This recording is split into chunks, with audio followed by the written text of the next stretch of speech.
Capítulo 7. Habilidade número 4. Fazer o follow-up com seus prospectos. No marketing de rede, dizem que a fortuna está no follow-up, acompanhamento. Acredito que seja verdade, pois a maioria das pessoas no marketing de rede não faz nenhum follow-up, pelo menos não como profissionais. Você precisa entender alguns conceitos importantes se quiser dominar esta habilidade. Conceito número 1. Follow-up é fazer o que você disse que faria. Se você diz que vai ligar em um horário específico, faça isso. A profissão do marketing de rede é cheia de pessoas que ficam super animadas em um instante e logo em seguida deixam de agir. Desenvolva seu negócio com um calendário físico ou eletrônico. Seja aquele que sempre faz o que diz que irá fazer. As pessoas o respeitarão por isso. Eu vendi imóveis um ano antes de ver com marketing de rede. Meu pai e eu éramos sócios de uma empresa. Um dia eu estava no escritório e um senhor chamado Chuck Aycock chegou para uma reunião às 10 horas com o meu pai. Eram 9h55 e meu pai ainda não estava no escritório. Cumprimentei Chuck e disse a ele que certamente meu pai chegaria logo. Exatamente às 10 horas, Chuck se levantou e disse: "São 10 horas, seu pai não está aqui. Peça para ele me ligar se quiser remarcar a reunião." Eu não podia acreditar. Ele foi até o escritório e simplesmente para ir embora 30 segundos depois do horário marcado. Respondi: "Senhor Aycock, tenho certeza de que ele estará aqui a qualquer minuto. O senhor não precisa ir embora." Então ele me disse algo que nunca esquecerei. Ele afirmou: "Rapaz, ou você está adiantado ou está atrasado. Ele está atrasado e meu tempo é valioso. Peça para ele me ligar se quiser remarcar." E saiu. Meu pai apareceu às 10h10, esperando encontrar Chuck. Eu contei o que havia acontecido e ele ficou tão chocado quanto eu. Meu pai não costumava se atrasar. Naquela manhã, em particular, ele foi um pouco descuidado com o horário. Eles remarcaram a reunião e percebi com o passar dos anos que meu pai sempre estava adiantado para seus compromissos com o Sr. Aycock. Qual é a moral da história? Para mim, a lição foi que as pessoas respeitam quem faz o que diz que iria fazer. Elas também respeitam quem valoriza seu próprio tempo.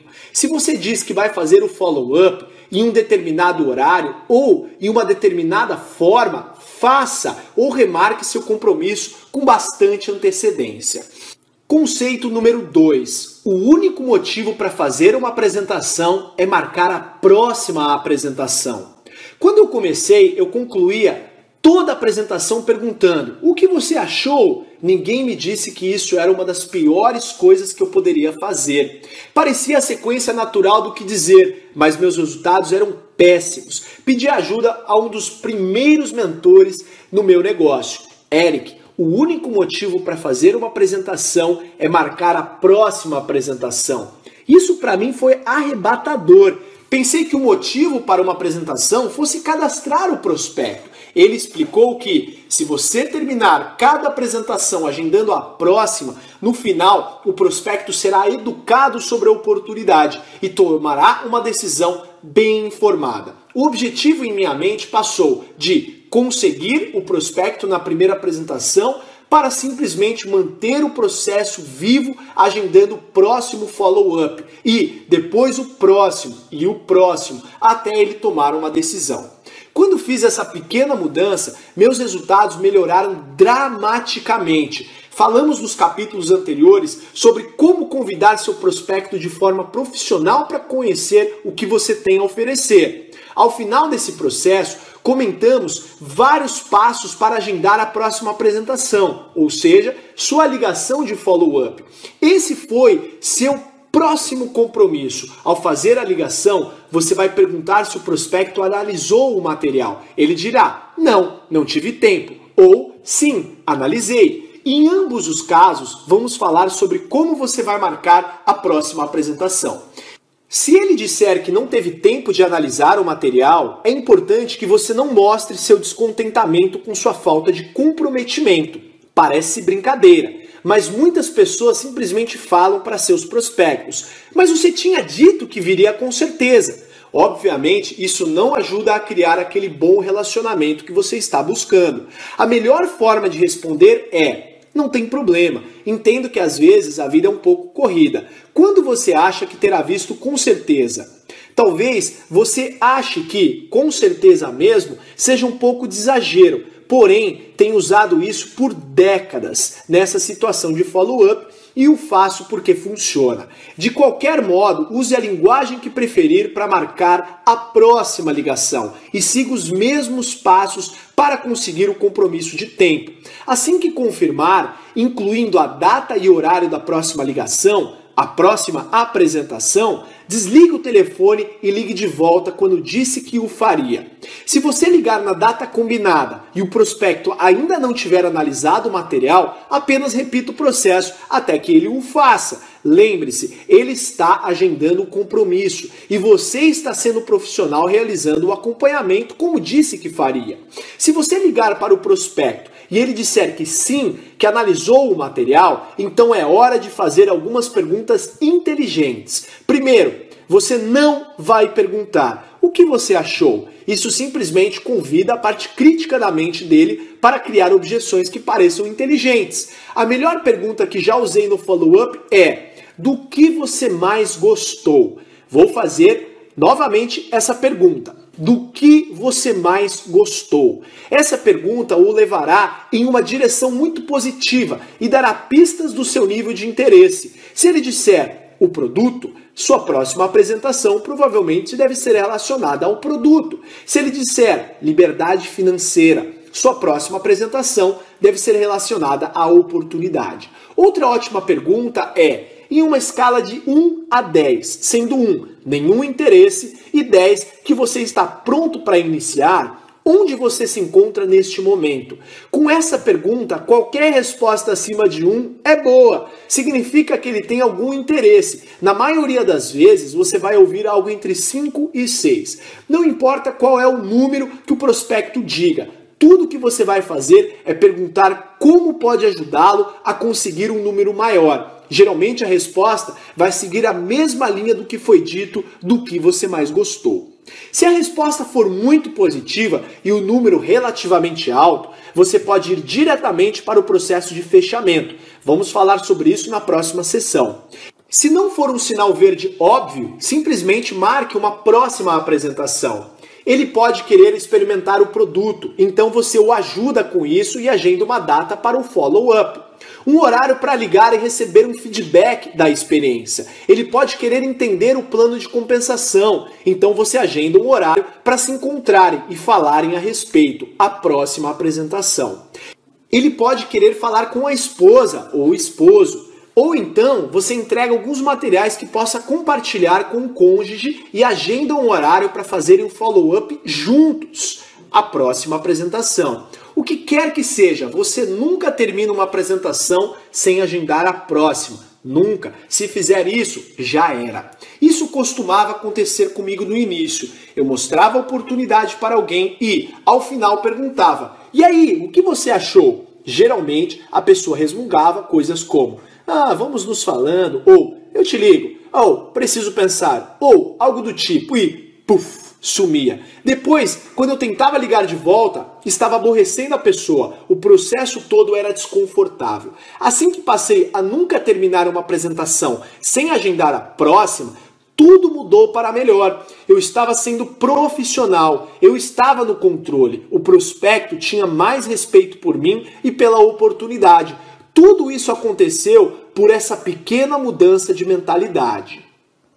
Conceito número 3. São necessárias de 4 a 6 exposições para que a média das pessoas decida se cadastrar. Quando as pessoas não entendem que o único motivo para uma apresentação é marcar a próxima apresentação, elas colocam muita pressão em seus prospectos e em si mesmas. Da cultura do próximo no marketing de rede, as pessoas atacam o prospecto uma vez e, se ele não entrar imediatamente, partem para o próximo sem fazer o follow-up.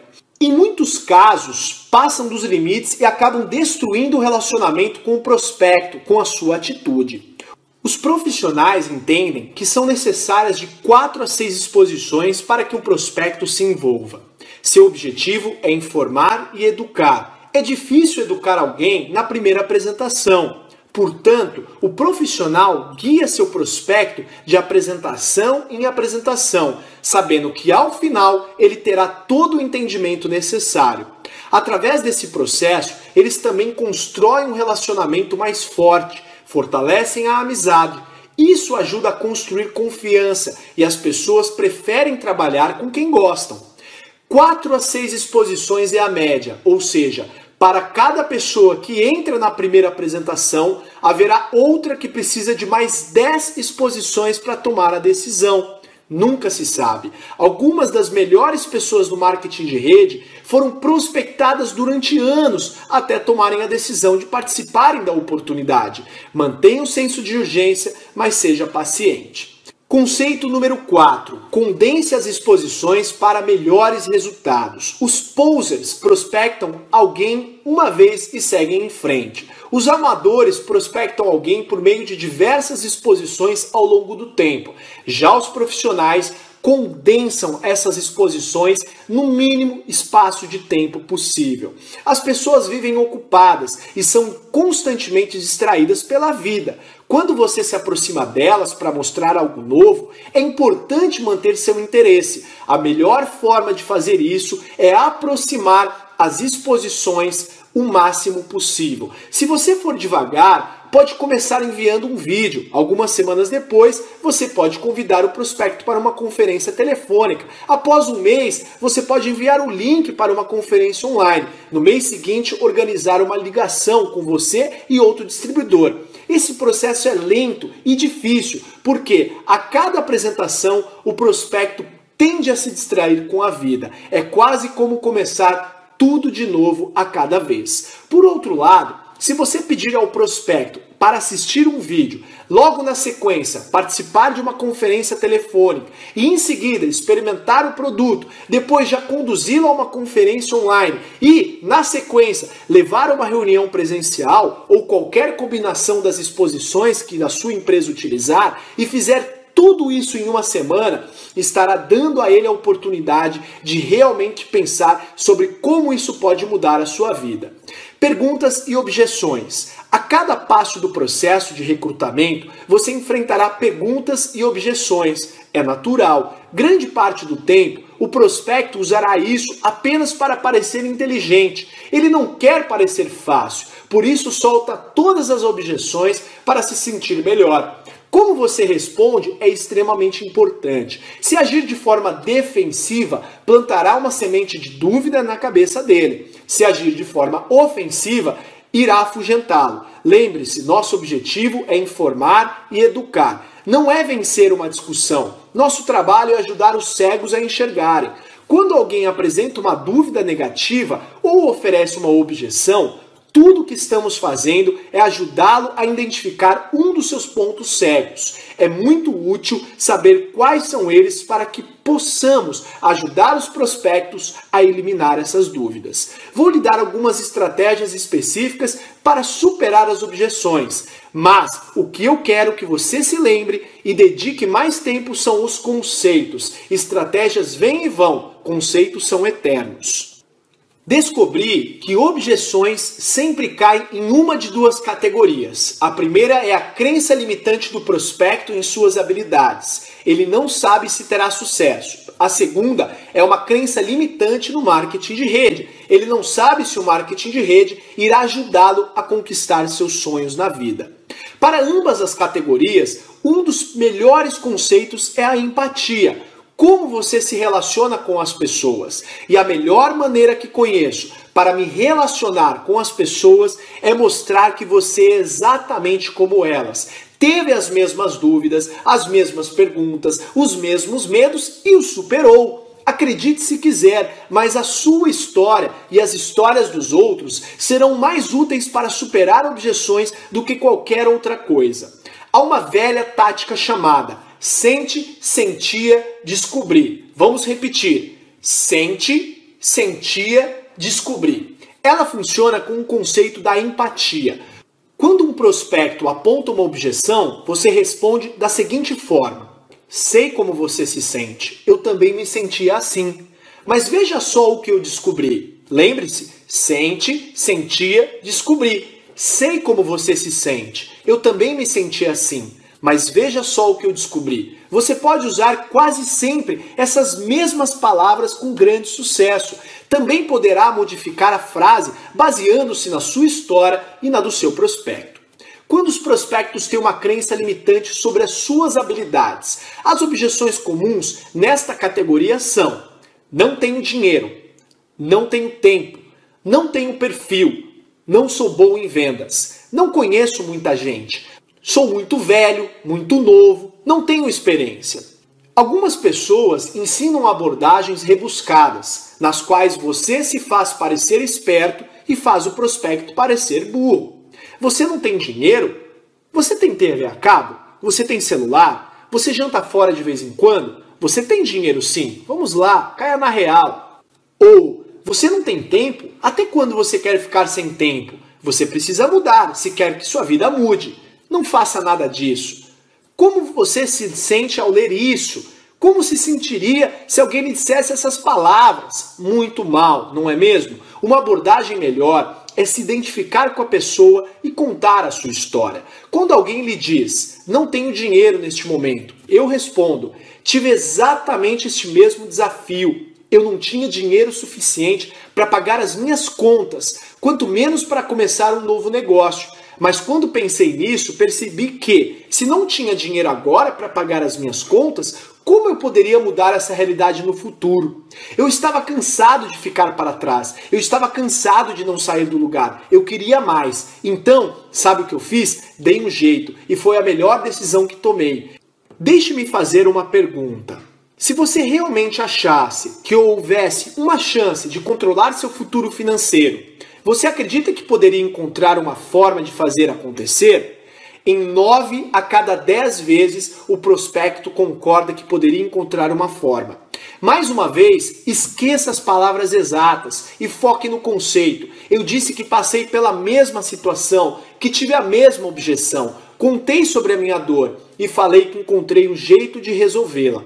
Automaticamente nos conectamos, houve uma identificação entre nós. Estávamos no mesmo barco, com os mesmos sonhos e aspirações. E se eu não tivesse uma história pessoal que se comparasse à história dele, eu contaria a história de outra pessoa. Existem muitas histórias na sua empresa que você pode relacionar praticamente a qualquer situação. Quando um prospecto apontar sua objeção, você pode responder: sei o que você quer dizer. Tenho um amigo que passou exatamente pelo mesmo problema. Vou lhe contar a história dele. Você pode perceber como essa abordagem funciona com todas as objeções baseadas nas crenças limitantes de alguém sobre si mesmo e sobre a vida? O conceito é simples, é comprovado e os resultados são incríveis.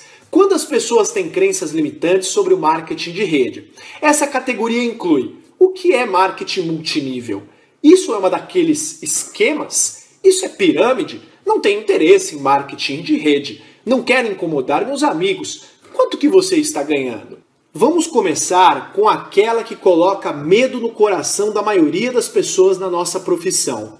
Isso é marketing multinível? Ou variações como: isso não é um daqueles esquemas, não é? Isso é pirâmide? Não tenho interesse em marketing multinível.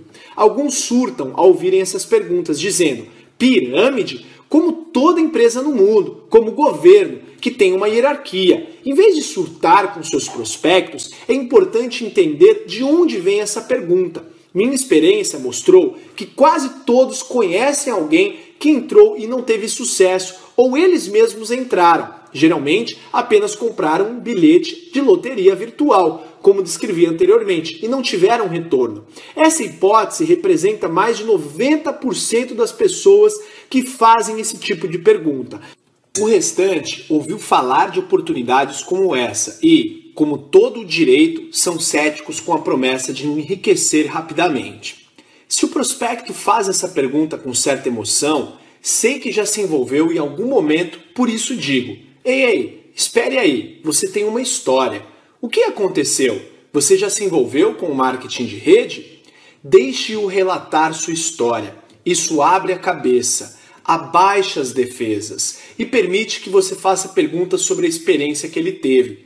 Vou dar um exemplo típico. Estou fazendo um convite quando o prospecto diz: "Espere aí, é marketing multinível?" E pergunta com emoção. "Ah", eu respondo, "você tem uma história. Você já tentou em algum momento? O que aconteceu?" "Sim", ele diz, "entrei em uma empresa há alguns anos, comprei os produtos e perdi meu dinheiro." Então pergunto: "Qual você acha que foi o motivo para não ter tido sucesso?" "Bem", ele continua, "meu amigo me convenceu a entrar. Eu não tinha muito tempo e achei que mais pessoas entrariam, mas elas não entraram. Acho que perdi o interesse." "Você acha que deu o seu máximo?" pergunto. "Não, acho que não", ele responde. Então lanço outras perguntas. "Você acha que o marketing de rede foi o problema? Ou você acha que talvez não fosse o melhor momento para você?" "Deve ter sido o momento", ele conclui. Percebe a dinâmica? Tive milhares de conversas assim, e cada uma foi um pouco diferente da outra. Mas, se você fizer algumas perguntas e for amigável durante o processo, tem uma grande chance de ajudar o prospecto a se livrar do preconceito e ver o que você tem a oferecer. Além disso, é possível se identificar com ele, relatando que possuía a mesma objeção inicialmente e contando como a superou. Se alguém usa a palavra pirâmide, comigo eu sempre digo: "Ah não, esquemas de pirâmide são ilegais e eu nunca me envolveria com uma atividade ilegal." Para as pessoas que perguntam sem um tom emocional, eu geralmente respondo: "Sim, é marketing de rede. O que você sabe sobre isso?" Novamente, estou fazendo perguntas e esperando respostas. A partir dessas respostas, faço mais perguntas e, através do processo, consigo atingir meu objetivo de educação e entendimento. "Não quero incomodar meus amigos." Essa é uma outra objeção. Esse argumento é um pouco diferente. Mais uma vez, estabeleça a conexão contando minha história ou a de alguém. E faço as perguntas como: "Por que você acha que realmente incomodaria seus amigos?" Ou: "Se você realmente acreditasse no produto, contaria aos seus amigos sobre ele?" E: "Se eu pudesse lhe mostrar como compartilhamos esse produto sem parecer uma venda, isso ajudaria?" A última pergunta da lista é: "Quanto você está ganhando?" Se você já estiver ganhando dinheiro, essa é uma ótima pergunta. Se não estiver, sua resposta depende de quanto tempo faz que está envolvido. Se você for novo, pode dizer que acabou de começar. Se entrou faz pouco tempo e ainda não está ganhando muito, pode dizer que está trabalhando em tempo parcial e já está animado com o seu futuro. Você também pode dizer que está empolgado quanto ao seu futuro na empresa, porque sabe que as coisas não mudariam se você não fizesse algo para mudá-las. Outra forma de responder é contar a sua história e depois contar histórias de pessoas que conhece que estão ganhando um bom dinheiro. Você pode até sugerir dar um telefonema para uma dessas pessoas, a fim de que o prospecto se sinta mais confortável com a oportunidade. Tudo isso exige prática, mas se você entender os conceitos, com o tempo se tornará fácil. Outra coisa que deve encorajá-lo é saber que encontrará apenas essas mesmas objeções pelo resto da carreira. Não há nada de novo aqui. O que listei neste capítulo dá conta de tudo. Lembre-se, nosso objetivo é educar e informar. Essa é uma parte do processo que transforma esse objetivo em realidade.